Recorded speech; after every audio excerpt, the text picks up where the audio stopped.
And on this 11th day of June at the airport, we did indeed set a new record. The previous record was 95 10 years ago in 2016. This afternoon, touching 96. Of course, that's only half the story because it felt much hotter. Indeed, it did. Right now, we've got numbers still. A lot of us in the mid 90s across central Virginia, lower 90s across the Shenandoah Valley, but those real field temperatures are still exceeding 100 degrees in many spots across the Piedmont and generally in the mid 90s to around 100 across the Shenandoah Valley. So take all those precautions again tomorrow and the rest of this evening to stay cool. A severe thunderstorm watch across the northern tier of the viewing area, taking in Rockingham and Madison and Culpeper. Conditions favorable in and near the watch area. We do have some ongoing storms here. Right now, you can see this squall line that's developed out across the Potomac Highlands of West Virginia. Now, Rockingham, northern Rockingham is now under a new warning. That'll probably go for 45 minutes. The previous warning was for 6:15. Damaging wind gusts, 60 to 65 miles per hour. So this is just northwest of the town of Broadway, headed out toward Newmarket and along the 81 corridor. And again, this first warning is already expired. Additional warning has been issued. So that is traversing off to the east about 35 miles an hour across the northern reaches of the viewing area. We do have a little shower here out toward West Augusta near Lone Fountain, just west of Franks Mill along Route 42.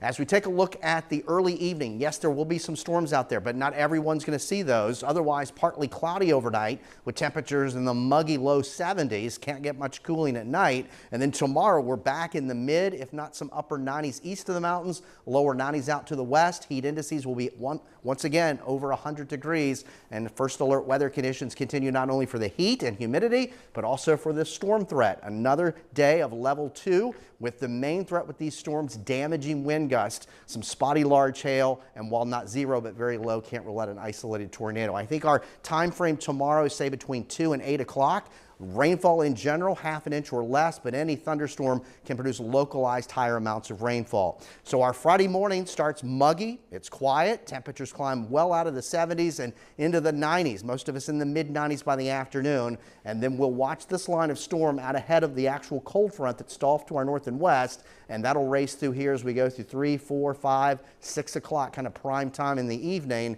And then things should begin to quiet down, say after 8, 9 o'clock tomorrow night. A little drop in the humidity is our reward as we roll into the weekend. U.S. Drought Monitor updated today.